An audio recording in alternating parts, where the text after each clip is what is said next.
Hello everyone. In this session, we'll continue discussion on soil hydraulics, in which a property of soil, which is known as permeability, is studied in detail. Right. So we'll be defining what is coefficient of permeability of soil, and then we'll discuss about how to determine coefficient of permeability in the laboratory as well as on actual field also. Okay, well, straight away go. Measurement of coefficient of permeability, laboratory tests. There are two types of tests available for determining coefficient of permeability in the laboratory, and namely they are constant head permeability test. What one should observe is these two tests are obviously for a particular type of soil. So constant head permeability test is suitable for coarse grained soils. When the soil particles are coarser, the voids will be bigger and the water flows easily, and then the discharge is higher so that you can collect it and then use it for calculating coefficient of permeability. So that is number one. Then number two is called falling head or variable head permeability test. It is suitable for fine grained soils. Right. So the two tests are not just the two alternative tests, but one is suitable for particular soil, another one is suitable for another type of soil. That's how there are two laboratory tests for permeability. Okay, constant head permeability test in detail we are going to see. The basic laboratory test arrangement is as shown in the figure. So this is how it is. I'll explain here. Here there is a soil. This particular part is soil sample. Assuming that it is having a cross-sectional area A. If it is circular with a diameter D, then it will be pi d squared by 4. If it is a rectangular cross-section, then L and B will be given to you. Right? Anyway, simply one can assume that it is having cross-sectional area A. Length of the soil that is there is L, and here there is a continuously water that is coming in. It is passing through and coming over here, and then it is overrunning and then getting collected in the graduated jar, where the quantity of collection is noted down. Okay, so here there is a continuous supply of water, there is a overflow, so that the level of water which is acting on the soil, that is this much of head, is not decreasing. If you don't allow the water to let extra from this, right, in that case level will fall down, and this head difference will be changing. That shouldn't happen. That's why this head difference, that is acting head over here and then going out head over here, the head difference is H. So this is the head H which is acting, or which is there, which will be pushing the water through the soil. So that is H. Okay. Arrangement is such that there is a soil sample, then there are porous stones above and below, and there is obviously a rubber pad below and above, through which the water pipe is running, through which the water pipe is going, and there is a inflow here, there is a outflow here. So outflow is continuously coming out and then it is collected. Okay. Okay. The soil specimen is placed inside a cylindrical mold. The constant head loss H of the water flowing through the soil is maintained by adjusting the supply. So this is now H, right? So coming in has got a level over here, coming out has got a level over here. So obviously the energy of water lost while passing through this soil is H. Okay. Next, the quantity of water that is collected in a measuring cylinder is denoted as Q. Right? Sometimes Q is called as discharge also, but here they have called it as quantity. The Q quantity collected in time T, let us say. So, so many centimeter cube divided by so many seconds. So that will be giving you so many centimeters cube per second. That is the discharge rate.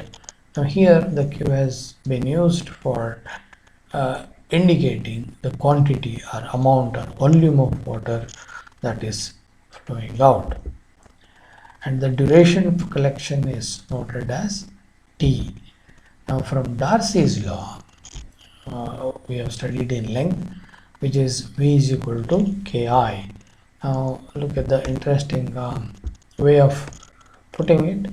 Q, the quantity of discharge, is equal to velocity into cross-sectional area, VA.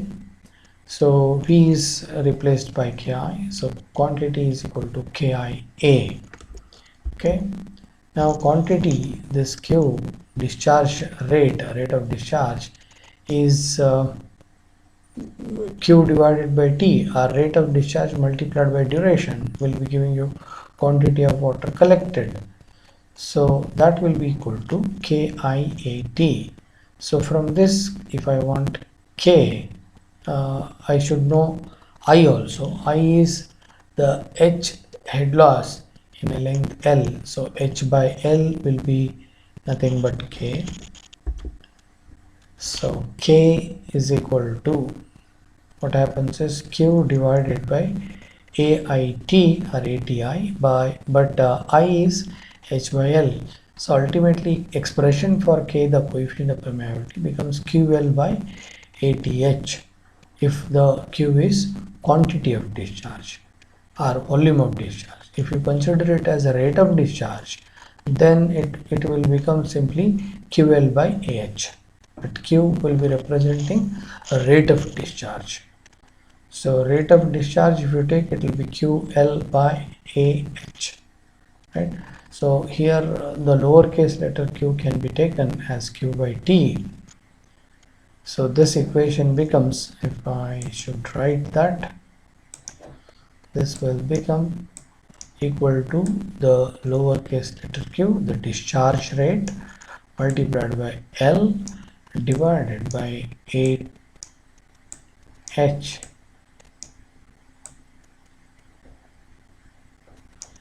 A is the cross-sectional area, head loss is H, length of the soil is L, Q is the discharge through the soil, K is coefficient of permeability. So here it is indicated as I equal to H by L. L is the length of the soil specimen.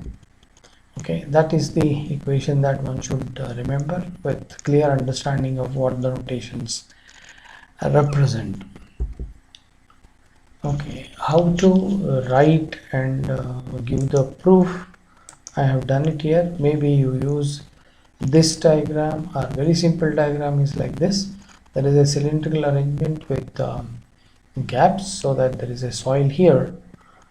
Part of the soil is below the water table here, and here there is a continuous inflow and there is extra outflow, so that the level difference between this incoming and outgoing level is maintained, that is the head lost in a length of soil L. So there is I which will be replaced by H by L. So Q in this case I have indicated as a discharge rate. Q is equal to volume collected divided by time. So Q is the discharge. Because of that, in constant head permeameter, which is suitable for coarsening soil, the K is large, that is said. So Q, the discharge, should be equal to A into V. A is the cross-sectional area of the soil. The velocity through the soil is given by Ki. I is replaced by H by L. So K will be simply indicating QL by AH. A is the cross-sectional area of the soil specimen. L is the length of the soil. And then H is the difference in head or head lost through the soil. So that's how constant head permeameter test is done. Okay. Now falling head permeameter, the figure shows the general laboratory arrangement. Here very schematic diagram is shown. Here there is a soil of length L having cross-sectional area A, and then here there is a stand tube which is allowing the water to go up through this. So it will allow the water to pass through. Now here also, if I should see this level of water into this, and when it comes out it is at this level, so that's why head loss will be H1, right? Now you are not adding the water here. If you give time, what happens is the level of water will be gradually coming down because it will be passing through the soil and then coming out. So that's why it is called falling head. Head is continuously dipping. Okay. The soil specimen is placed inside the tube, and a stand pipe is attached on top or bottom of the specimen. You can put this arrangement the other way around also. So it can be stand pipe can be on the top or can be from the bottom. The water from the stand pipe is let to flow through the soil specimen. So there is a knob here. When you allow the water to pass through, so level continuously decreases with respect to time, so water goes through. Now the initial head difference is say H1. So to begin with, the head difference is H1, and water is allowed to flow through the soil such that the final head difference is H2 in a time T2. Okay. Now if you allow it at time T1, and then if you continuously wait up to the time T equal to T2, the head has come down to this level, which indicates that applied head will be H2 at the end of this duration. Okay. Now how to bring out an equation, we'll see. Schematic diagram of a laboratory test can be shown like this also, wherein when it comes out, coming out, so this is the level. In the beginning the level is H1, and then after time T it has come to H2. Here there is a general indicator H at any time T. Here also the exactly similar kind of arrangement is there. Cross-sectional area of the soil is A, length of the soil is L. Here standby I have put it on the top. So H1 beginning, H2 final, H in general, and cross-sectional area of the standpipe is A, cross-sectional area of the soil is capital A, and here in falling head the rate at which the water is coming out is not sizable quantity which can be collected and measured in a time of maybe an hour or so. If you put there won't be much of collection of water, but you will see that because the cross-sectional area of the standpipe is so small, there will be dipping that can be seen or observed at some interval of time from T1 to T2. Now how the expression is proved. Falling head permeameter suitable for fine grained soils. Now Q, the rate of discharge, is equal to cross-sectional area A into DH, because cross-sectional area multiplied by DH means that is the volume, ADH, divided by time. So volume divided by time gives you the discharge rate. So ADH by DT is nothing but discharge. Now this negative sign is because if you go on allowing the water to pass through, as you go down and down, the time taken will be more for the same head loss, or in the same time if you go on observing the head loss, it gradually decreases. That's why to take care of dH by dt there is a negative sign here, so that everything becomes positive without much of a complication. Now but Q is equal to, by fundamentals it is A into V, cross-sectional area multiplied by velocity. cross-sectional area of the soil is kept as it is. Is equal to Ki. I is equal to H by L. So AKH by L is equal to Q. Now if you simplify, what happens is the K, H and AKH on the top divided by L, this whole term we have taken here, is equal to minus AdH by dt. That's how the rate of discharge is. Now kdt, if you take this dt on this, kdt equal to minus AL divided by AH into dH. Now if integrate from T1 to T2 and here on H1 to H2, it is kdt, that's why it is T, and if you substitute it is T2 minus T1. Now this all AL, AH, right, AL by A is kept constant because these are cross-sectional area and the length of the soil, whereas dH by H, if you integrate, it will be log H1 log H2 by H1, log H2 minus log H1, so to say log of H2 by H1, but it is to the base E, log is to the base E. Now if you want to make it log to the base 10, you have to multiply by 2.303. Now H2 by H1 it is, so if you take minus sign inside, it will be H1 by H2 or log H1 minus log H2. So the K is equal to AL by AT into log of H1 by H2. If you want to use log to the base 10, you have to have multiplier 2.303, so that it will take into account that transformation of the base. Okay, that is laboratory test on falling head permeameter.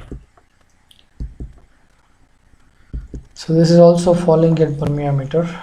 The same thing is depicted from the printed book I have taken. So expression for K will be AL by AT into log to the base E H1 by H2.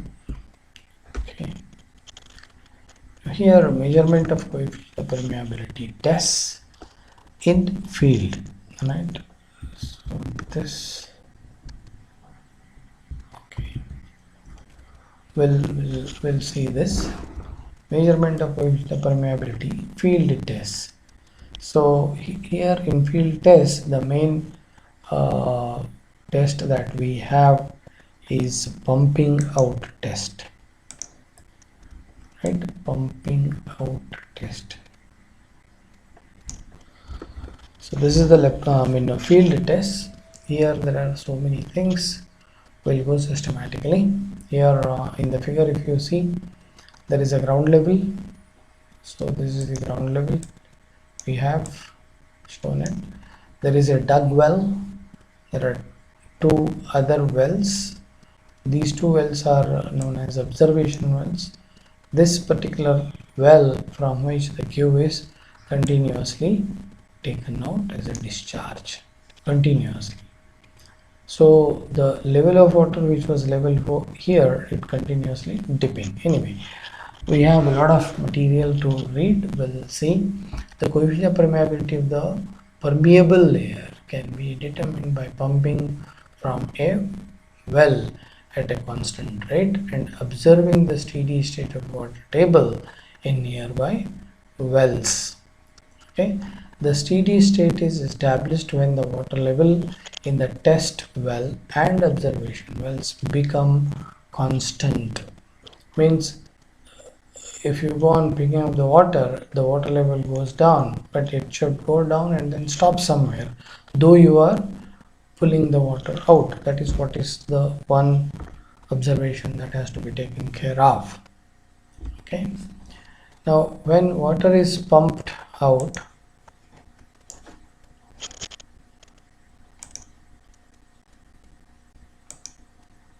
from the well, the aquifer gets depleted of water and the water table is lowered, resulting in depression in the phreatic line. This is referred to as a drawdown curve or cone of penetration. The analysis of the flow towards such wells was given by Dupitt in 1863. So we'll be seeing Dupit's equation. Okay, this is unconfined aquifer. That is case 1. Case 2 will be confined aquifer. Now what is unconfined aquifer? Here there is a top ground level and all this is porous or permeable. Here there is an impermeable layer.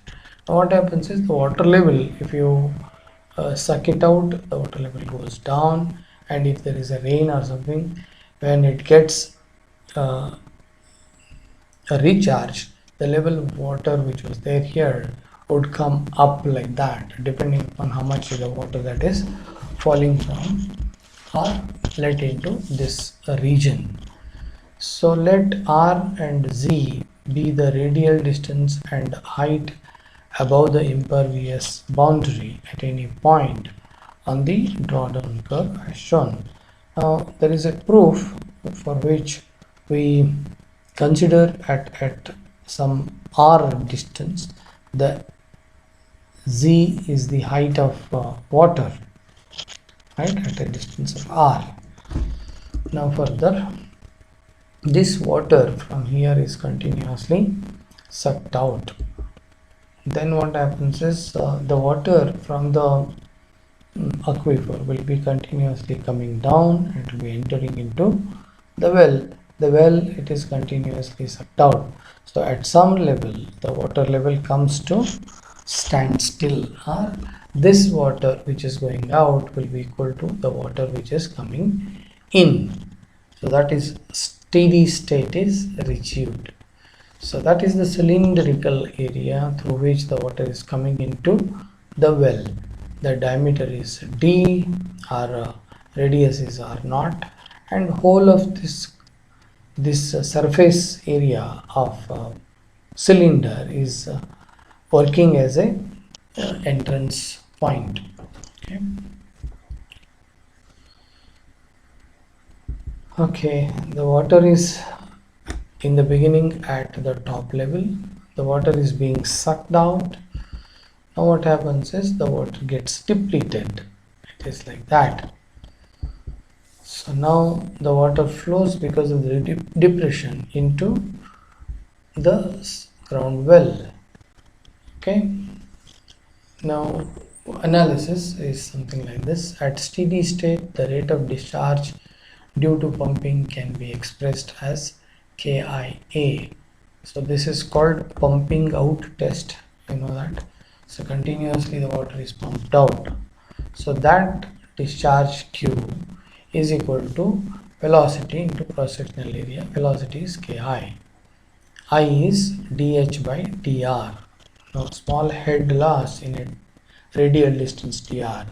If the values of R1, R2, Z1, Z2 and Q are known from the field measurements, the coefficient of permeability can be calculated using the above relationship for K.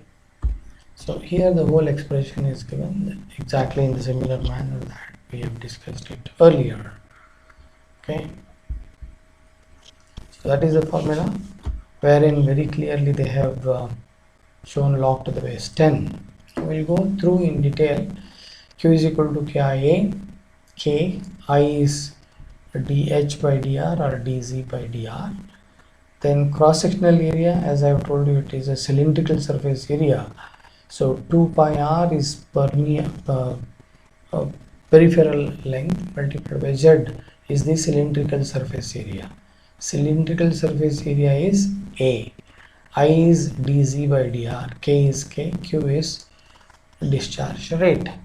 So here A cross-sectional area is 2 pi r z. Now if you separate the variables dr by r and 2 pi by q is a constant, then z dz or z dz, right? Now if we integrate on both sides, corresponding limits are r1 to r2, z1 to z2. Now considering this log r to the base 10, we have already multiplied by 2.303. If you are not multiplying, then this log would have been to the base e r2 by R1, because dr by r is log r. So log r2 minus log r1, that is to say log r2 by r1 to the base 10. Okay, 2 pi k by q is a constant. Here z is there, z squared by 2, z squared by 2, and putting the limits z2 squared minus z1 squared. So ultimately the whole expression gives you k equal to 2.303 q in the bracket pi in pi in the bracket z2 squared minus z1 squared log to the base 10 of r2 by r1. Okay.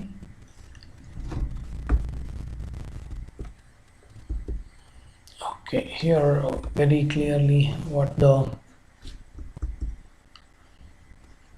observation wells, etc. You can just see.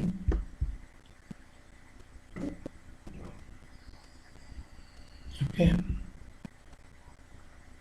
Now what happens is aquifer gets depleted. No, sorry, this is impervious. Sorry, it is a confined aquifer. It is indicated. So it is an impervious layer here. Here there is an aquifer, and when you dig a hole, right, drill a hole, the water level rises above this particular thing to indicate its piezometric head. So whatever indicated over here, it is not the actual water that is flowing like that, but this indicates the theoretical piezometric level. Okay. Now when you pump it out, what happens is the flow comes down and enters into that cylindrical area. Okay, here Q is equal to KIA. Okay, original equation is Q is equal to KIA. I is dc by dr.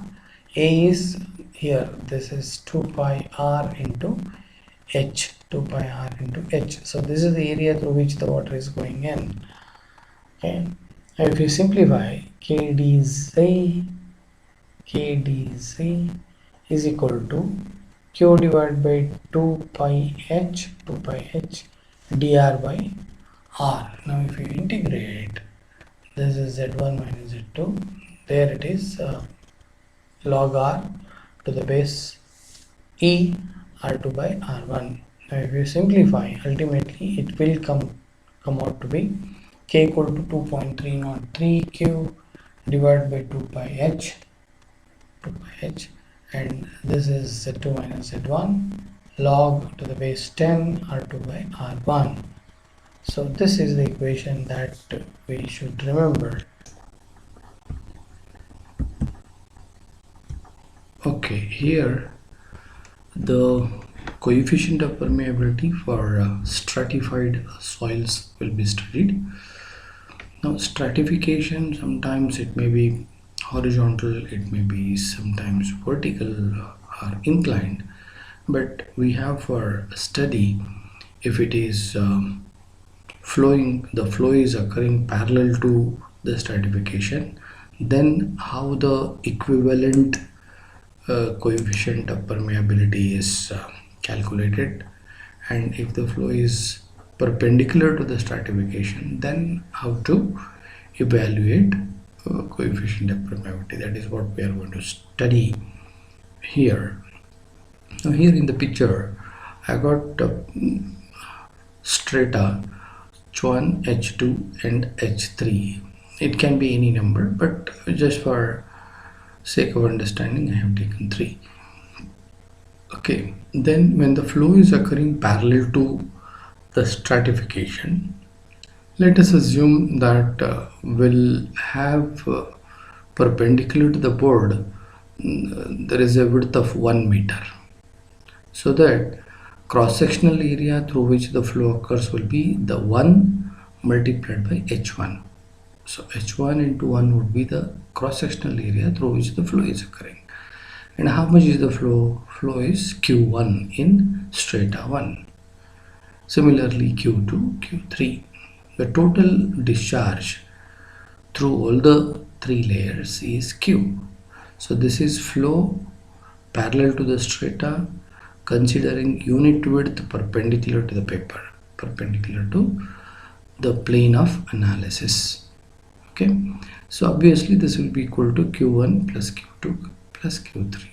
Okay, now in the beginning, when you insert a piezometer which is porous everywhere, the head over here is somewhere there at the level, and then by the time it travels through a distance of length L, right, it loses head, and the last head is represented by H, so the level has come down. So irrespective of stratification, here the head is lost H, means in H1 also there is a head loss of H by L, in H2 also there is a H by L, like that. So H by L is nothing but hydraulic gradient for every strata is constant, and that's equal to I1 equal to I2 equal to I3 is equal to say I. Now fundamentally speaking, Q is equal to what? Q is equal to KIA, because it is velocity. Ki is nothing but velocity. V is equal to Ki Darcy's law. Phi multiplied by cross-sectional area gives you the discharge, right? Now this is a general formula, right? If I substitute for total Q, this is K equivalent multiplied by I, hydraulic gradient, into the cross-sectional area. Cross-sectional area is total H into 1. Okay. Now if we consider only Q1, then it will be K1, assuming that coefficient of permeability for layer 1 is K1, right? I1 into H1 into 1 would be the cross-sectional area. Like that, Q2, Q3 and so on. Now because the total discharge is Q1 plus Q2 plus Q3, we'll substitute all these terms from this. So here for total discharge we have K equivalent I into H from this. Now Q1 and Q2 also can be written as K1 into I1 into H1, you can just see here. Similarly K2, I2, H2 and so on. But we have seen that hydraulic gradient is the same in every layer. Because of that, I cancels off. So we'll be left with only K equivalent into H equal to K1 H1 plus K2 H2 and so on. We are interested in equivalent permeability in case where the flow is parallel to the stratification is given by K1 H1 plus K2 H2 plus and so on, any number of layers divided by the total height of the strata. So this is the expression for parallel to flow. Okay. Now similarly, equivalent coefficient of permeability for stratified soils when the flow is perpendicular to the stratification. So in the picture you can just see here there are again three strata I have considered, H1, H2, H3, having coefficient of permeability K1, K2, K3, and then again consider unit cross-sectional area, that is at the base you have 1 meter that way, 1 meter this way. So 1 meter by 1 meter is the area through which the flow is occurring perpendicular to the board, right? So it is not H1 into 1 because the flow is occurring upwards. The cross-sectional area which is horizontal over here, we have considered that as 1 by 1. So consider unit cross-sectional area through which the flow occurs. Okay. Then one more thing is head while entering is at that level. By the time it travels through H3, there is a head loss of H3, small h3 over here. Then again when it travels through a distance of H2, it loses some more head, that I have represented it as H2. Again when it travels through this H1, it will lose an head of H1. So the total head lost is represented by H, which is sum of H1 plus H2 plus H3. Okay, this will be ruling equation. Unlike in earlier case, if you observe, this q is equal to q1 plus q2 plus 3, right? This was a ruling equation because I gets cancelled. In this case, this head loss h is equal to h1 plus h2 plus h3 would be a ruling equation, because the discharge whatever is going upwards through 1 meter square area, it will get into this again through the same amount of area, the same amount of discharge passes through. So whatever discharge enters, it has to continuously flow. So there is no addition of discharges. The discharge remains constant through 1 meter square area. Okay. So Q is equal to, if you want to write A1, V1, A2, V2 and so on. Here A1 is nothing but my 1. So to say, you end up with V1 is equal to V2 equal to V3. Right?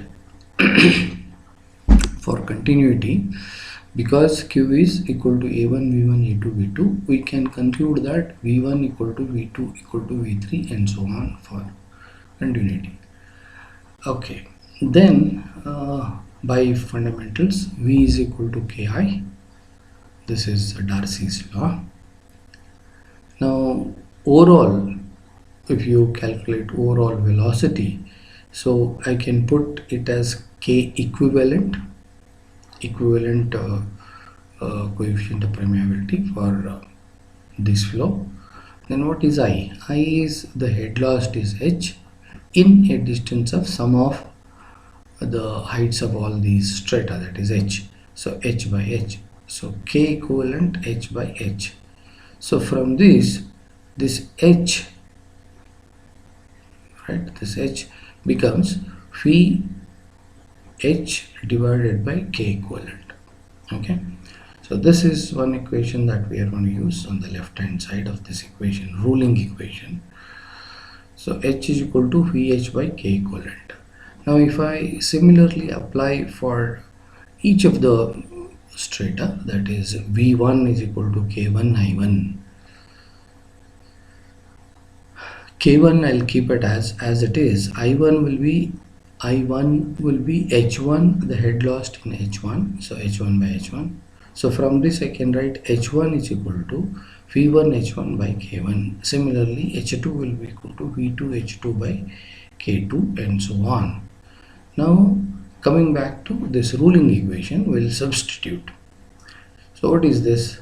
This total head, this head lost is equal to this H1, which is V1 H1 by K1 and so on, and this also is written as VH by K equivalent. You can just see here VH by equivalent. Now common terms over here, because of V1 equal to V2 equal to V3, we can cancel off V's. So what remains is H1 by K1 plus H2 by K2 plus and so on is equal to H divided by K equivalent. So from this, if I work out for K equivalent for perpendicular flow to the stratification, flow perpendicular to the stratification is equal to, this is equal to the H divided by this whole expression. So capital H, that is total height of stratification, divided by H1 by K1 plus H2 by K2 and so on. This is the expression for flow perpendicular to stratification. Okay. Okay, thank you.